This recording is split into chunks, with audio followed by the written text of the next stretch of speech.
সেখানে যাওয়ার কথা কখনোই আমার মাথায় আসে না। তাকে নিমন্ত্রণ করার কথা আমার মাথাতেই ছিল না। তাকে বিয়ে করার কথাটা কি কখনো তোমার মাথায় এসেছিল? তার কথায় পটে যেও না। তো এইরকম অনেক কথা আমরা ডেইলি লাইফে বলে থাকি। তো আজকের ক্লাসে আমি তোমাদের শেখাবো এই সেন্টেন্সগুলি তোমরা কিভাবে ইংরেজিতে বলবে। সেই সঙ্গে আরও অনেক সেন্টেন্স রয়েছে আজকের এই ক্লাসটিতে। তো মনোযোগ সহকারে পুরো ক্লাসটি প্রথম থেকে শেষ পর্যন্ত দেখার চেষ্টা করবে। তো সর্বপ্রথম যেই সেন্টেন্সটির কথা বললাম, সেখানে যাওয়ার কথা কখনোই আমার মাথাতেই আসে না। তো এই সেন্টেন্সটাকে আমরা কিভাবে ইংরেজিতে বলবো? তো সিম্পল প্রেজেন্ট টেন্সে রয়েছে সেন্টেন্সটি। তো এখানে সাবজেক্ট ইট, অর্থাৎ এই ব্যাপারটা আমার মাথায় আসে না কখনো। তো it never crosses my mind. It never crosses my mind, কোথায়? সেখানে যাওয়ার। To go there. It never crosses my mind to go there. তো সেখানে যাওয়ার কথা কখনোই আমার মাথায় আসে না। তাহলে যে মাথায় আসা, এর জন্য আমরা একটি ইডিয়ম ব্যবহার করব, ক্রস সামওয়ানস মাইন্ড। এর অর্থ হচ্ছে মাথায় আসা বা মনে পড়া। তো ইট নেভার ক্রসেস, এখানে সাবজেক্ট ইট, তো ক্রসের জায়গায় আমরা ইএস অ্যাড করব, it crosses. It never crosses my mind to go there. তাহলে এই ইডিয়মটাকে ব্যবহার করে এরপর আরও দুটি সেন্টেন্স তৈরি করে দেখাচ্ছি, মনোযোগ সহকারে দেখবে। আশা করি এই ইডিয়মটা তোমরা ইজিলি ব্যবহার করতে পারবে। তো তাকে নিমন্ত্রণ করার কথা আমার মাথাতেই ছিল না। তো এই যে সেন্টেন্সটি সিম্পল পাস্ট টেন্সে রয়েছে, তো এই সেন্টেন্সটি আমরা কিভাবে বলবো? It did not.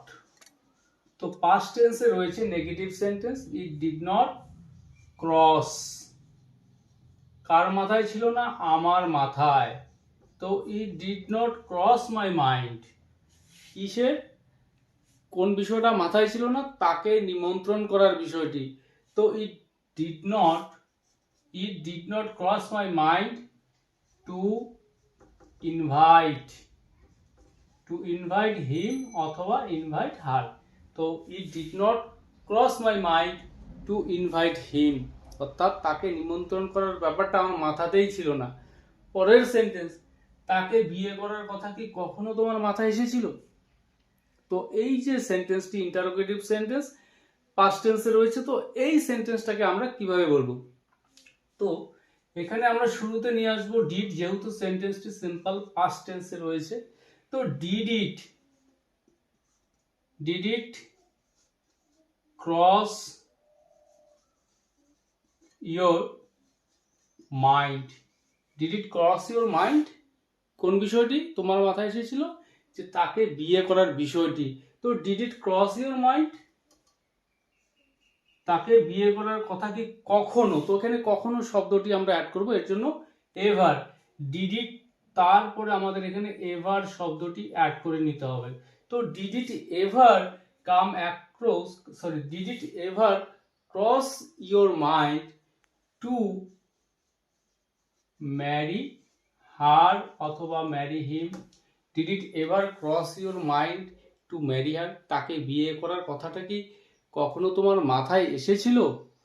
তাহলে এই ইডিয়মটাকে ব্যবহার করে, অর্থাৎ ক্রস মাইন্ড, একে ব্যবহার করে বিভিন্ন টেন্সে আশা করি তোমরা সেন্টেন্সগুলো তৈরি করতে পারবে।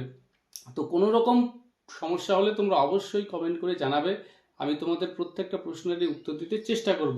তো এরপর আরেকটি সেন্টেন্স রয়েছে, এই ইডিয়মটাকে ব্যবহার করে, যে প্রায়শই তোমাকে আমার মনে আসে, প্রায়শই আসে, মনে পড়ে বা মনে আসে। তো এই জাতীয় সেন্টেন্সগুলোর মধ্যেও আমরা এই ইডিয়মটাকে ব্যবহার করতে পারবো।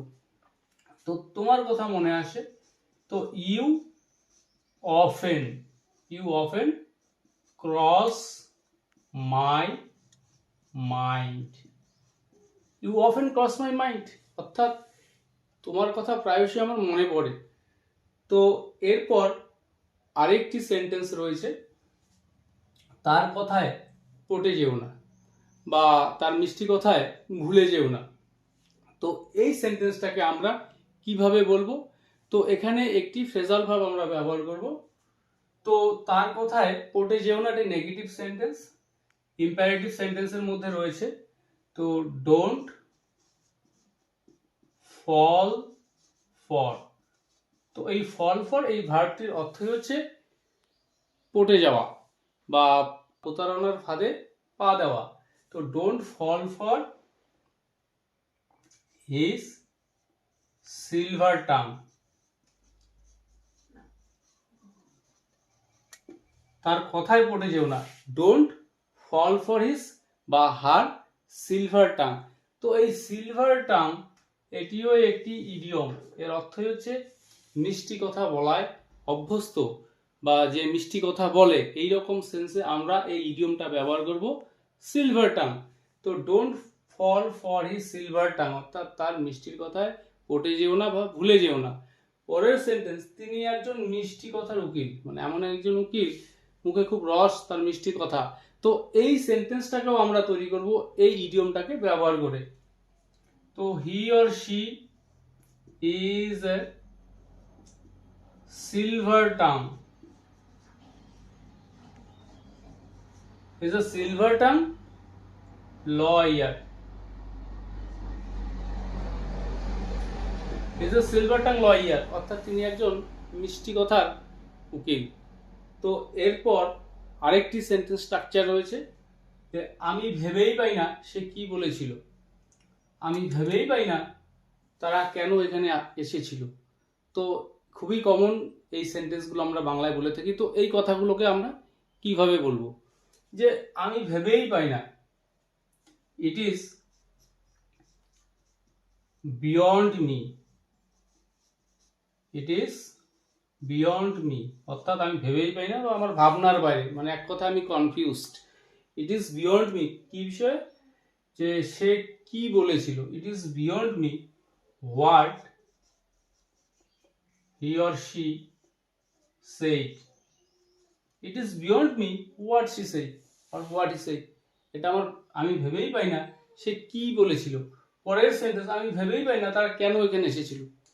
তো ঠিক একই রকম ভাবে it is beyond me, it is beyond me why, কেন তারা এখানে এসেছিল, ওয়াই দে